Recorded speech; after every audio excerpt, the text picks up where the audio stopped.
All right. Hi, everyone. I think I know everyone. Maybe Jeff is the only one that I don't know, but I'm Jennifer Davidson. I'm president of the Nebraska Council on Economic Education. I'm an economics faculty member at the University of Nebraska-Lincoln.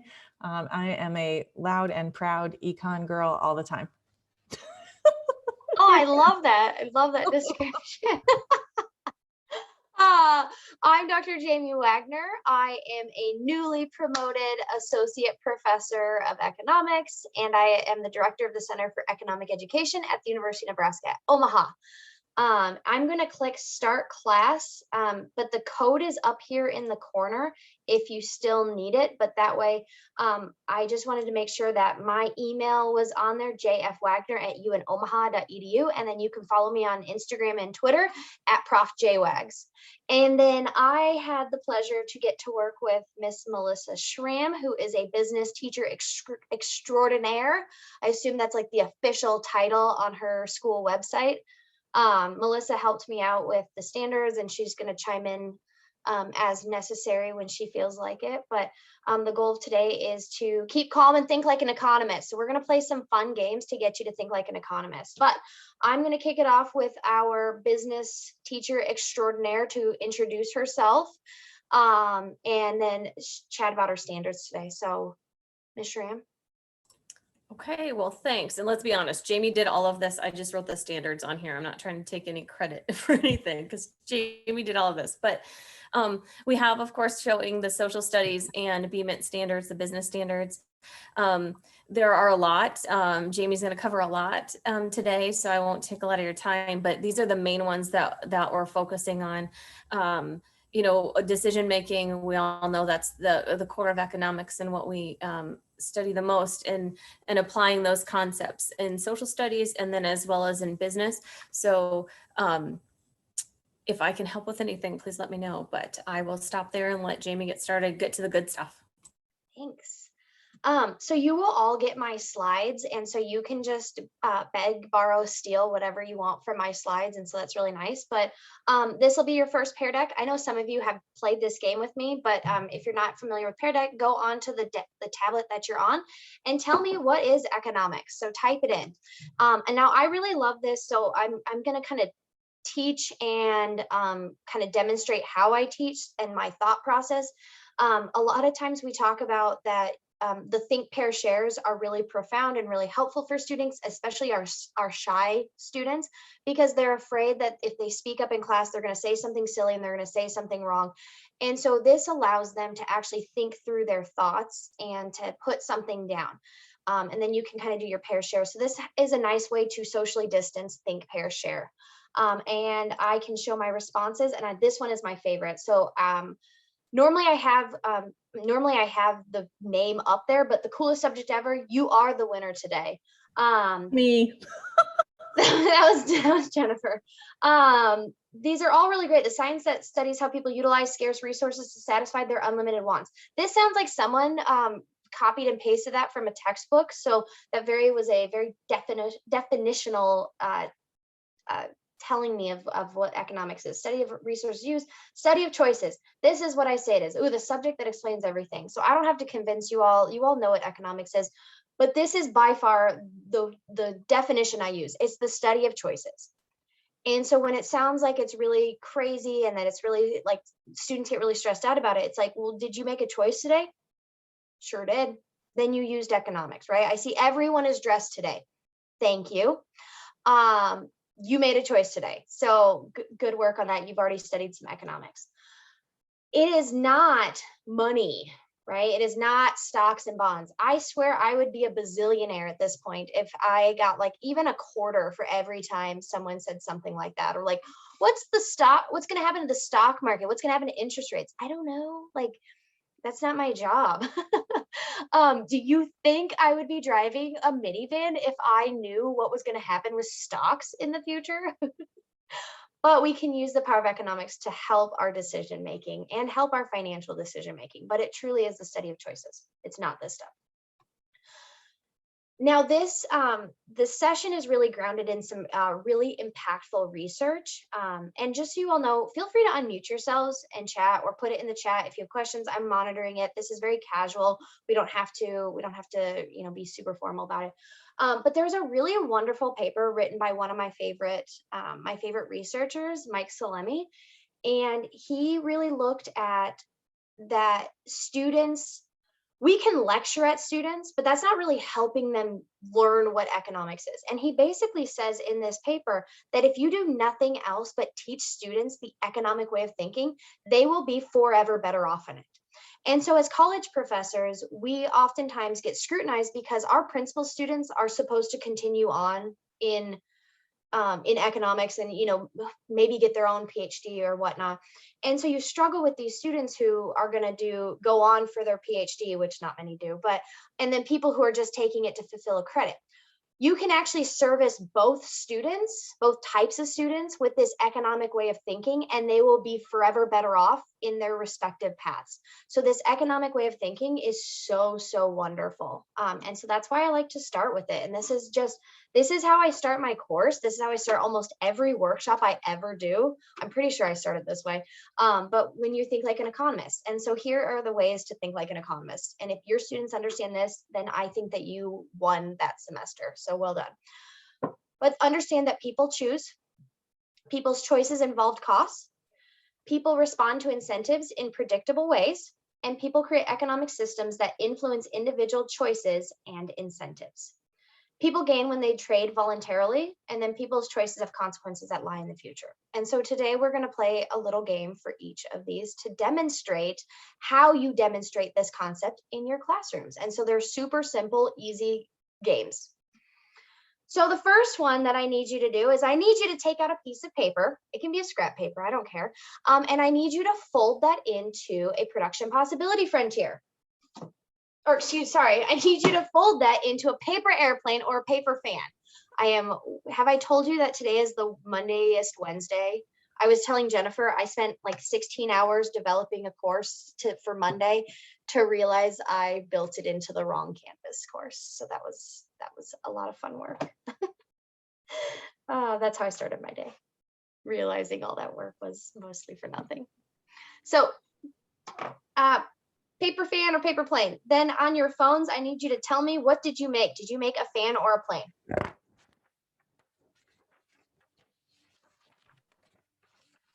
All right, results are coming in. And actually just click one. What would you, if you don't want to make it, what would you make, a fan or a plane? I need everyone to respond because it'll not be as much fun with one person. I'm making a plane. Jennifer, did you put that on your Pear Deck? Oh, no. Or all-star student.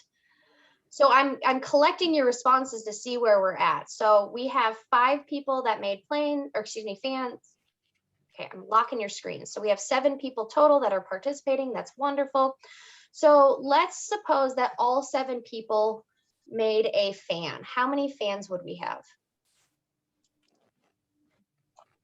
Well, we would have 7 fans. And we would have no planes, right? But if all 7 of those people made planes, we would have 7 planes and no fans. We ended up with something a little bit like, I can't remember what it was anymore. It was 4 fans and 3 planes. 4 and 3. 4, was it 4 planes? Yeah, 4 planes and 3 fans. So something like this, right? Oh, goodness.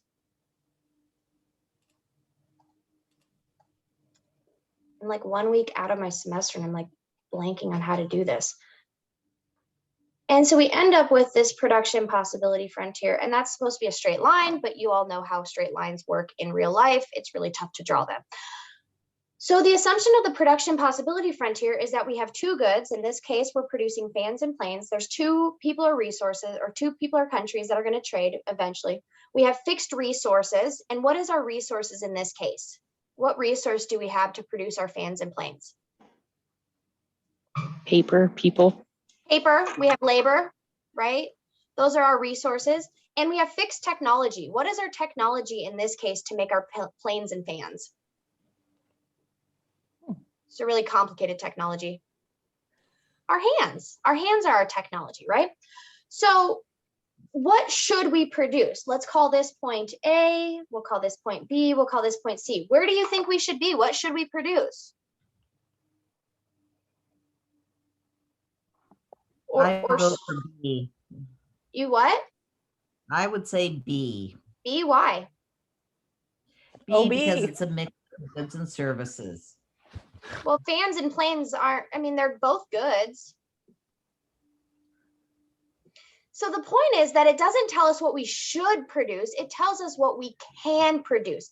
And anything along this is going to be efficient. So any point on the curve, A through D, those are efficient. We are using all of our resources. We're using all of our technology, right? Now, let's say I just asked Melissa Stram and Jeff, what did you produce? Melissa, did you make a fan or a plane? I made a fan. Jeff, what did you produce? I made a fan. So we would have 2 fans and no planes. So that would put us somewhere like maybe about here. Can we produce point E? In our economy, can we produce it? We sure can. Are we utilizing all of our resources? No. There was pieces of paper that weren't being folded. There was people, Jennifer wasn't doing anything. She wasn't making a fan or a plane, right? This is possible, but inefficient. And then let's go with point F, which is, let's say this is like 4 fans and 7 planes. So this would require 11 sheets of paper. Do we have 11 sheets of paper in our economy? No. Do we have 11 people to even make fans or planes? We cannot get to this point. We can't get out to point F unless we have economic growth or we trade, right? And so this is a really fun game that I play in my class when I'm talking about the production possibility frontier. I think that this is such a powerful model because it tells us all these really great things. You can go eventually into talking about opportunity costs. So if I wanted 1 more plane to go from 6 fans to now 1 plane, what did I have to give up?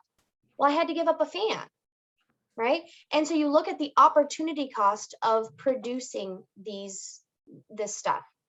And so I really like this to show about people choosing and to actually illustrate this. And the production possibility frontier, I think, is one of my, it's definitely like a top 5 favorite graph in Econ. Followed, probably up there are, the supply and demand graph, all those sort of things. Questions? So people choose. And those choices involve costs. So I need you all on your Pear Decks to rank the following gift cards in order of preference. So Amazon, Scooters, Target, or iTunes. On your phones, type in the order that you would like.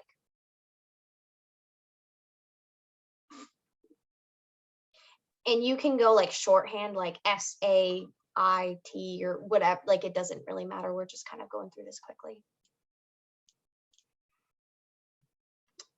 So I see, and I can't see who they are. So Carol, what was your ranking? What did you order your gift cards? I did Amazon, Scooters, and Target, and Apple. Okay. Did anyone else have that same ordering? Amazon, Scooters, Target, I did. Apple? You did too, Melissa? Mhm. Nice. Did anyone have a different ordering? Jennifer, what was your ordering? I had Amazon, Target, Scooters, iTunes. Amazon, Target, Scooters, iTunes. Who else had that? Anyone have that ordering? No. All right, I'm blank. I'm not seeing the full name. It's B. Shanahan. Barb. Barb. Yep. Barb, what was your ranking? I had Target, Amazon, iTunes, Scooters. Okay. Barb, I'm going to let you pick one gift card. Which one are you going to pick? And I'm going to send you a $5 gift card to that place. Well, I'll probably go Target. She's going to go with Target. That was her first preference. Yeah. So can you give me your ranking again? Sorry. Mine was Target, Amazon, iTunes, scooters. Target, Amazon, iTunes, scooters. So what was Barb's opportunity cost of that Target gift card? Amazon. Yeah. Why whatever isn't was second. it? Why isn't it Amazon, scooters, and iTunes? Why wasn't that your opportunity cost? Because it's the next best alternative. The next best alternative, right? So it's the next best thing you can be doing, right? Mhm. So choices involve costs. We have to give up something. So Barb, can you put your email address and that you got a Target gift card in the chat? Oh, Jennifer's got that for me. Thank you. I will be sending that out this afternoon. All right, And so we all know this. People have to choose, and those choices have costs. I ask my students about opportunity costs all the time, and you probably do the same thing. Like, what's your opportunity cost of being in class? Now, I can teach a class at 8 a.m. I can teach a class at 2 in the afternoon, 6 o'clock at night, 10 o'clock at night. I'm convinced at like 1:45 in the afternoon, whatever it is, the opportunity cost of their coming to class is always sleep. And they always say it just like that too. Like, really, you're just gonna be sleeping all the time? So I love this game, and I love this for my students. I do it with candy. But since we're electronic, iTunes gift cards are really fun, or gift cards are fun. And so I will bring in, I usually always have candy, like fun size things of candy. And I bring in these 4 candy bars. I ask them, rank them. And then I ask them to talk about their preferences. And then I usually pick one person to get a candy bar. And it's a lot of fun. So you will all get these slides in just you'll get these slides. And when you look at them, Jennifer, I can't make breakout rooms. When you look at them, there are some hidden slides. Those are slides that I use like in my in-person stuff that demonstrate these. So I'm giving you some like electronic or some like virtual ones, and then you'll have the other one. Jennifer, can you? Made you the host. So you Oh, can- perfect. Okay, I can make breakout rooms then. All right, so here's what I'm going to do. So the third idea is that people respond to incentives in predictable ways. So I'm going to put you in breakout rooms, and then on a whiteboard, you're going to have to write down as many reasons as you can to start a business. Not right now. Not right now. Don't start. Be honest. Make sure you save the answers for reference later. So when you go into this, you'll need to have a share screen, and then there's an option for a whiteboard. Just one person in your group needs to do it. And then as you're doing that, you can click share right here. And then this is a terrible grainy picture, but it says show in folder. If you click on that, it'll pop out where you saved it to, because I never know where I saved my stuff to. So I'm going to put you in breakout rooms for 2 minutes, and you need to come up with how as many reasons as possible to start a business. Okay. Clear on the rules of the game. All right. Go to your breakout rooms now.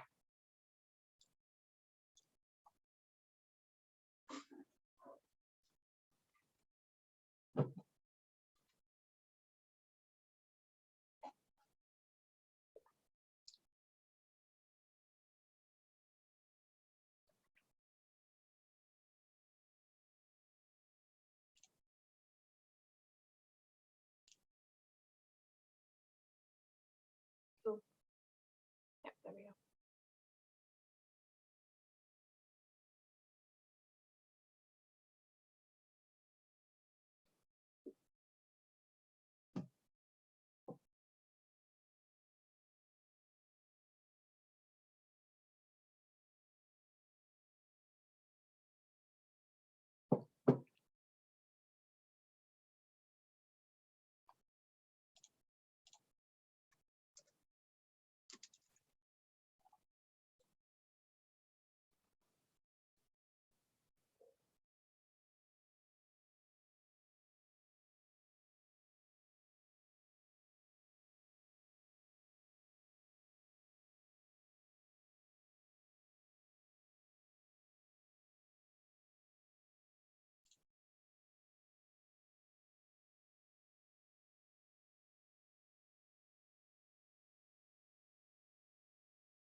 Welcome back. That might not have been actually 2 minutes, but in the interest of, getting through all our games. Okay. How many group 2, how many reasons did you come up with? Only like 3. Only like 3. We couldn't get what that oth- thing to work right away. Oh, yeah, that's tough. What about another group? Group 3, what did you come up with? How many did you come up with? We had 5. 5, okay. And then group 4? I don't know what group I was in. Were Carol and I group 4? I think so, yes. We came up with 3. You came up with 3. Awesome, well done. All right, so now we are going to do essentially the exact same thing. I'm gonna put you in your breakout rooms. But in this round, you're gonna use the whiteboard and write down and if you don't want to use the whiteboard and you just want to write like on paper, that's fine. It's okay. Write down as many reasons as you can to start a business. But there's some new rules. You may not repeat any reason from round 1, and the team with the most new answers is going to get a $5 Amazon card after this session. Do you understand the rules of the game? Questions? No repeat answers from your first round. Okay. Questions? All right. I'm going to give you about 2 minutes again. Go.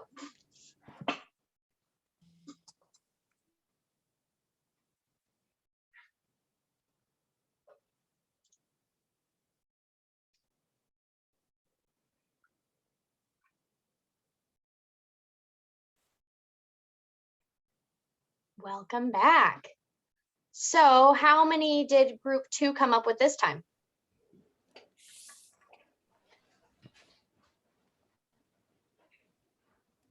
Sorry, 5.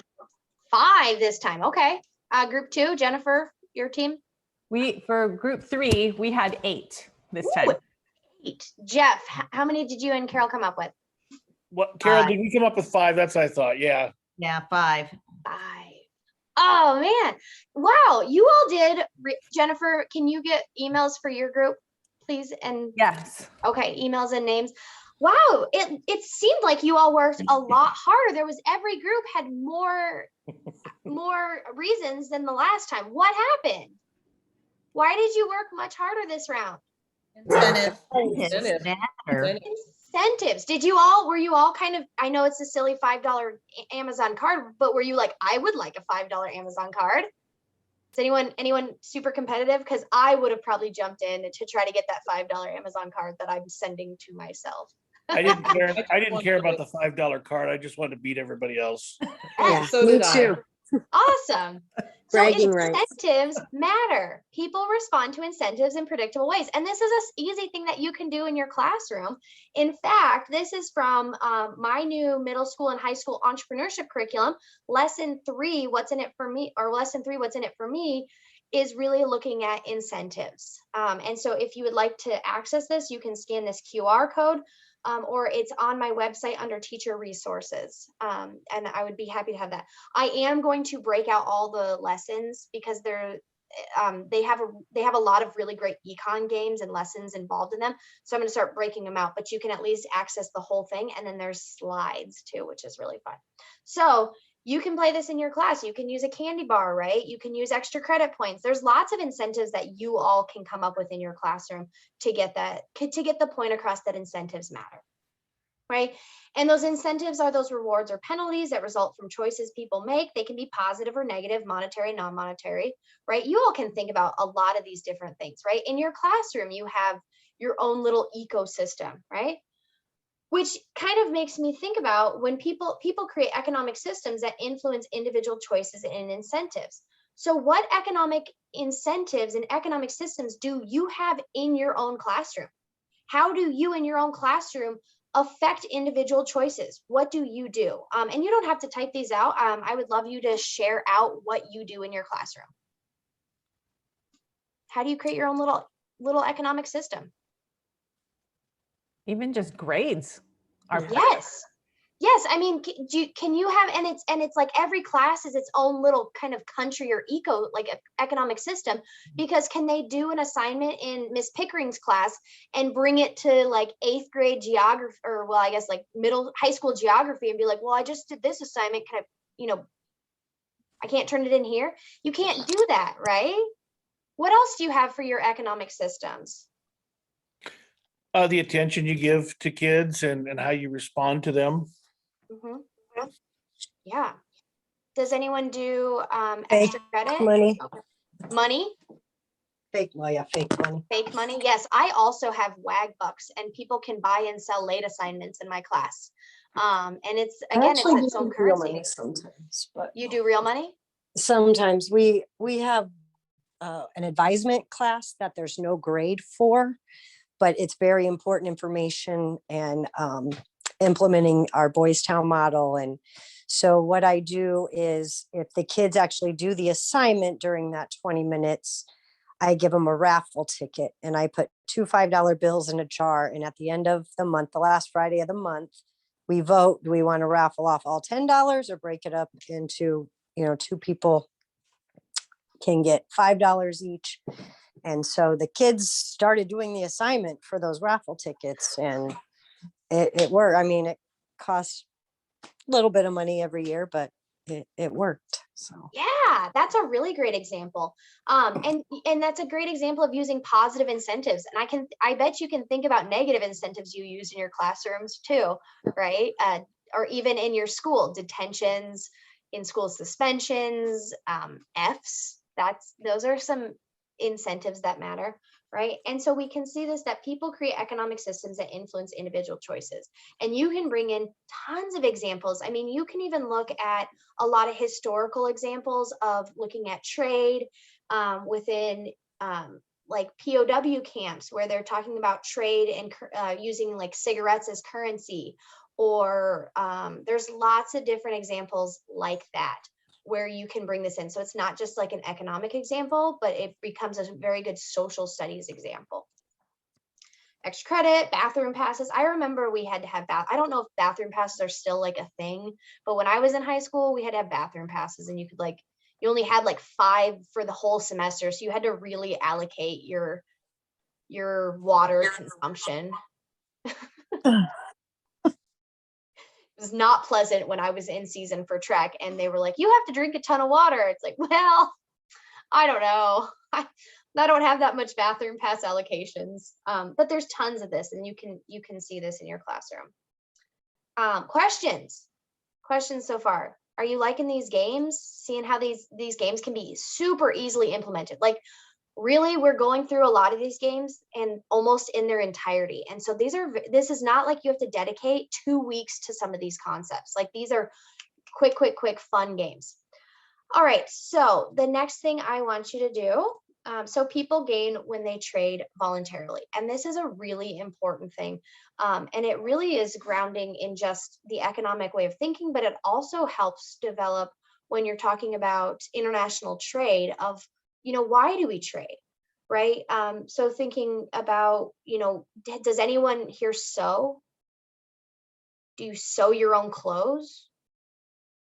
No.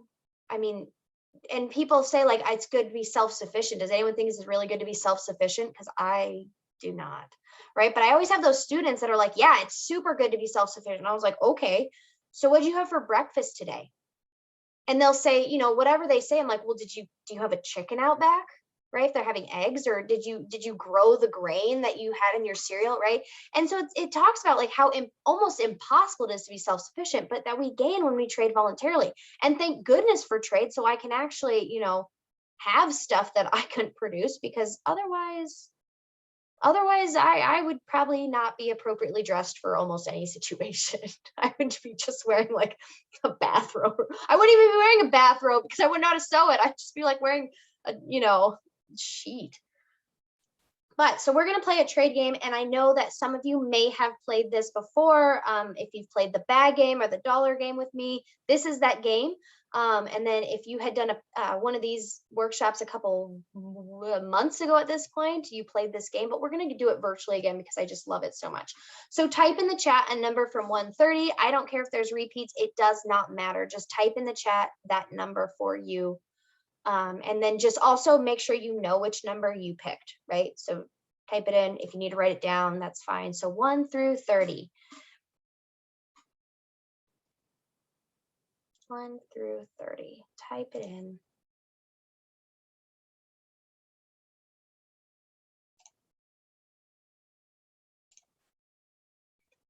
All right, everyone typed it in? Okay, now write this number down.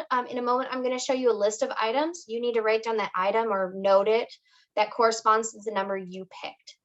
Your goal is to increase your happiness as much as you can, right? So if you picked 12, your item is Ariana Grande's new perfume. So take note of what your item is.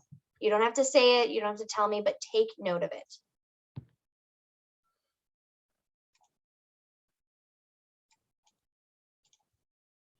Okay, everyone got their item? Everyone know what they've got? Now, what I need you to do is I need you on your phones to vote for how happy you are. So 1 is this item sucks. I'm not happy at all. 5 is this item rocks. I love it. I'm really happy about Ariana Grande's perfume. Type it in, 2 is everywhere is in between. So just put where you are at. 1 through 5. And this is what we measure in economics as your utility, right? This is your utility. This is your satisfaction with the item. It's kind of like the pain metric. It doesn't matter what you say, or it doesn't matter comparison. Ellen, can you go on the pear deck, although 3.6, nice, thank you. Round numbers, please. So I'm gonna lock in your screens. I'm gonna show your responses. So, oh wow, we got a lot of unhappy people. So we had 3 people that were a 1. We had 4 people that were a 2.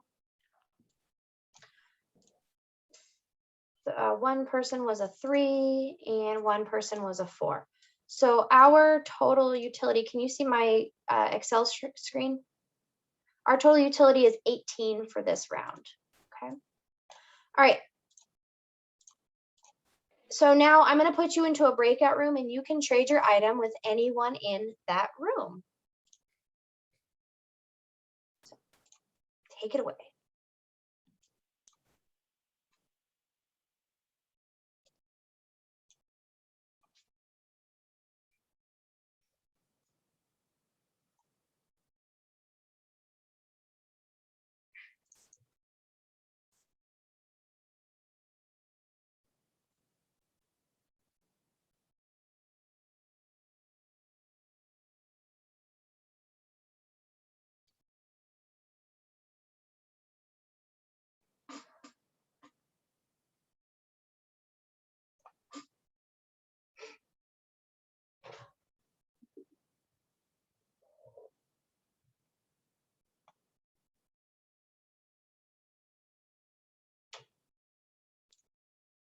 Welcome back, and we're gonna go ahead and how happy are you? So again, go on your phones, and then 5 is really, really happy. I love this item. 1 is this item kind of stinks, or really, really, really stinks. And 3 is somewhere in between. So rate how happy you are with the current item that you have. Sorry for reshuffling you around when I had to recreate the rooms a little bit. So thanks for being virtually flexible. I can't see my answer screen. Oh, you're trying to annotate on my screen. Well, I wasn't trying. I was sorry. That's okay. It's always fun when students finally figure out how to annotate on my screen, so then it makes it really fun in my class. There you go. See, that's what we do in my class a lot. I'm actually gonna miss Zoom a little bit. I'm gonna lock your screens. I'm gonna show the responses. Okay, so what we have. I was a 4, but you were a 4? Okay, yeah, I'm gonna do 4 first. So that was a 3 of you. 1 was a 5.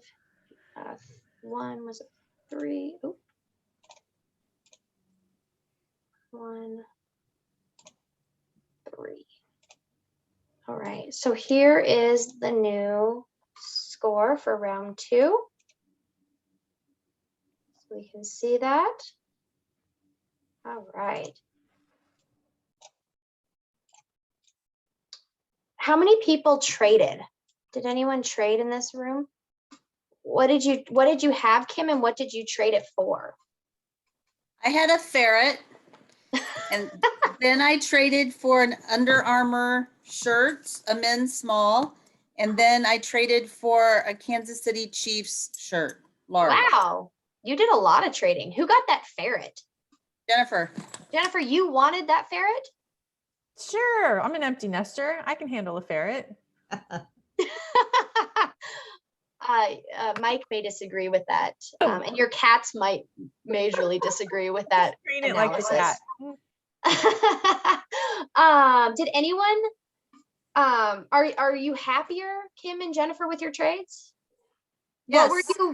What were you before, Jennifer? You must have had the Under Armour shirt then. That's right. What were you before? Like a I was a 1 before, and now one, and then with I'm the a 4. ferret, a ferret. Wow. So we now know what to get Jennifer for her Christmas gift is a ferret. Did anyone not trade but change their ranking between round 1 and 2? Jeff, what do you have? I had yesterday's newspaper. And what was your ranking?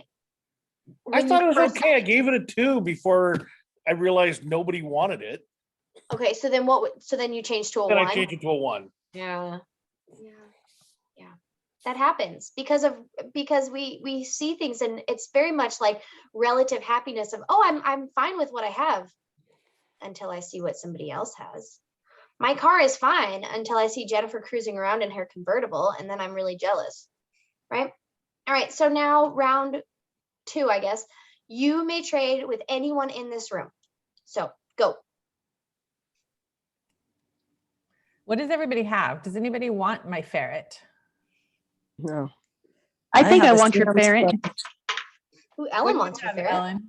No, Ellen doesn't want a ferret. Ellen has a Melissa rabbit. does. Oh, Melissa. I have a new guitar. Oh, okay. Ooh. I'll trade with you. I will trade a slice of cheese pizza for that guitar. I already traded it with Jen. You got to talk with her. Ah, okay. I'm Who gonna has the stick with my ferret then? guitar. Ooh, Melissa has an old Xbox gaming system. Anyone want that? Socks. I have a Sam's Club membership. I'll trade for the guitar. Ooh, Jennifer, do you want a Sam's Club membership? I already have a Sam's Club membership. Ah. I will literally take anything for yesterday's newspaper. Would I have- anyone I have like that? women's wool socks. What is it? Women's wool socks. Hey, for yesterday's newspaper? Sounds I'm like a talking good trade. plants. to I me. could use a newspaper. Perfect. I feel like I've won this game. All right. So again, rank how happy you are. And Ellen, if you can't, you can just shout it out since I don't know. You're not linked on or you're not connected, but that's okay. So type. I'm on my phone, so I have to switch back Yeah. and forth to Pear Deck, and I forgot to do that last time. That's why I couldn't That answer. makes it tough too. So I'm sorry. That's okay. Hey, we're flexible. There's not too many of us. We can be pretty casual. But I figured it out now. So. Great. All right. So I'm going to lock your screens. Okay. So it looks like we have 3 5s, 1 4, 4 3s, 0 2s, and 1 1. Who is the 1? Who is the 1? Graham's the 1. Melissa Schramm.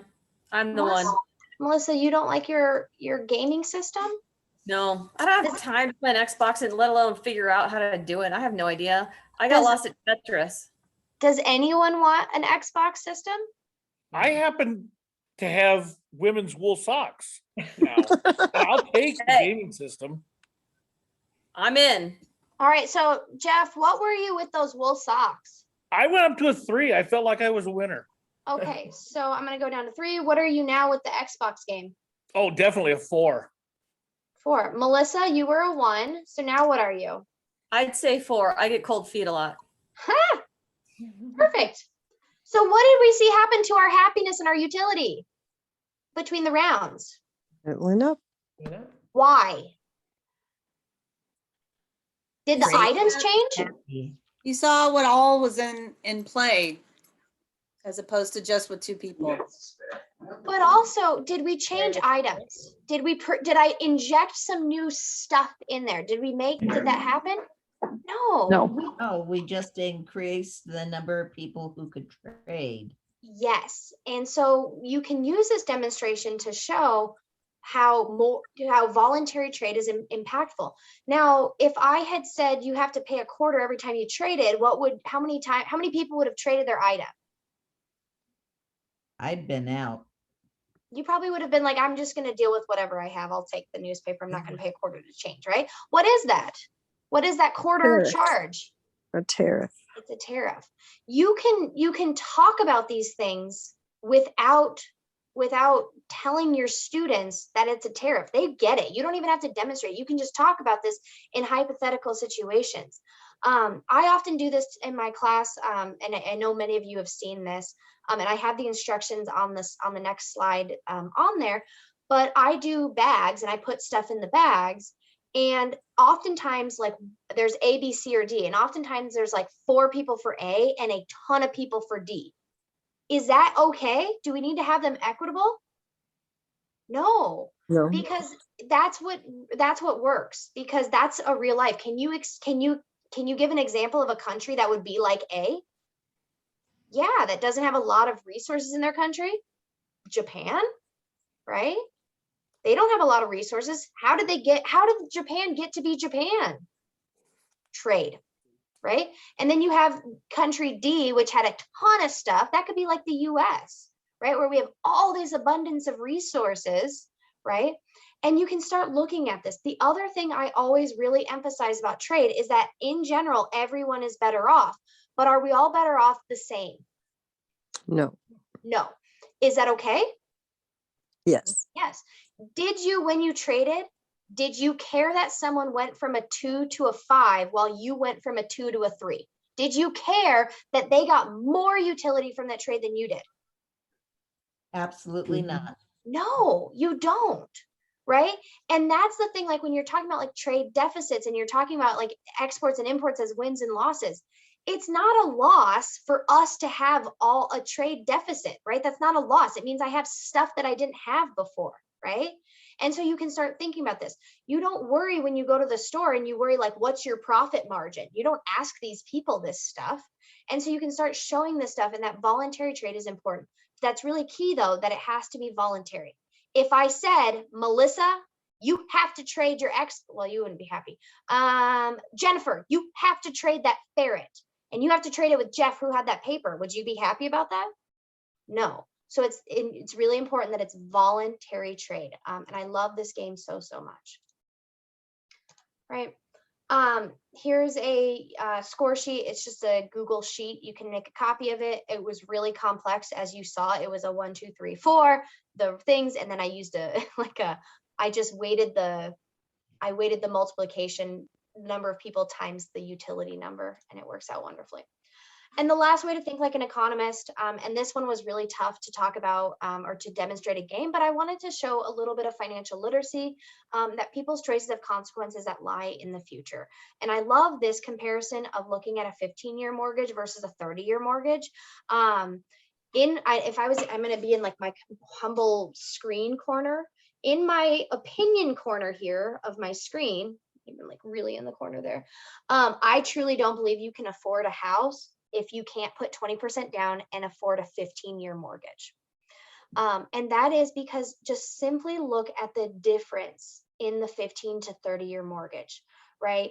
Doubling that, and even though it's not that big of a percent change, right? This isn't even a full percent change difference, and that is very realistic.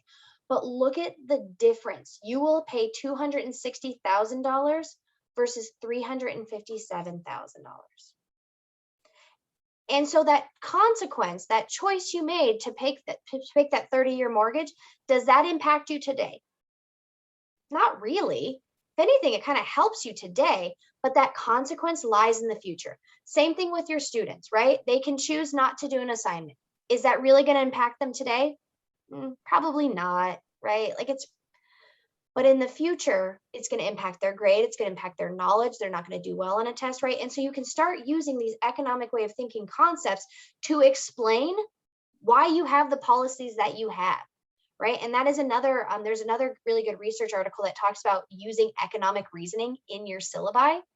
and to explain your policies. And so I literally use things like, oh, it causes a negative externality on your peers if you are doing XYZ.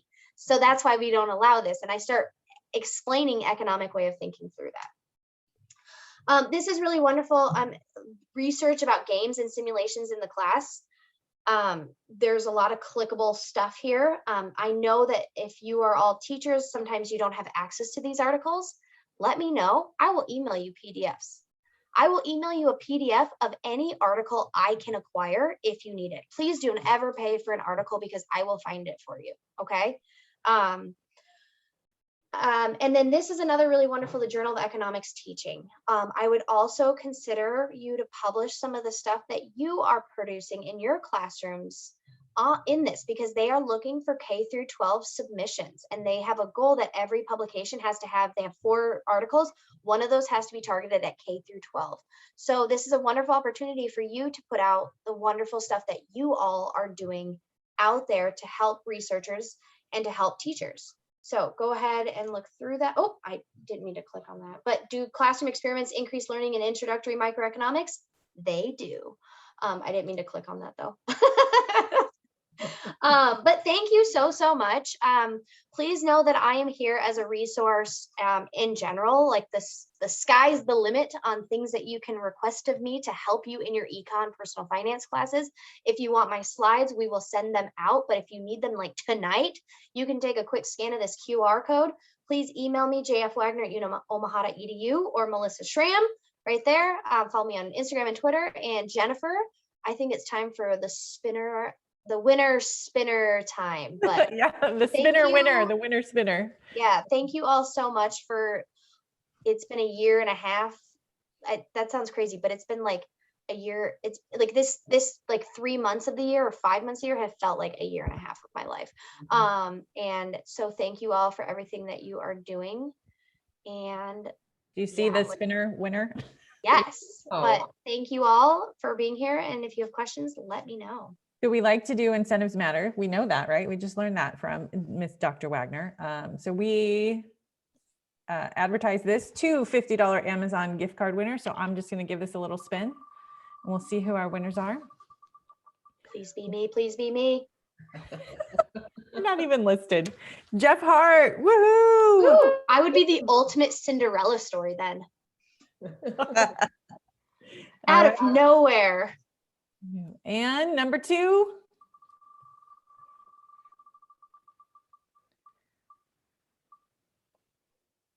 Ellen Augustine. Who said she was gifting her winnings to me. Right? Just kidding. Thank you. I have to go, but it's been fun. Thanks for all these great ideas this year. Thanks, Carol. Everyone have a good one. I got to go to another Zoom. Okay. Is there any way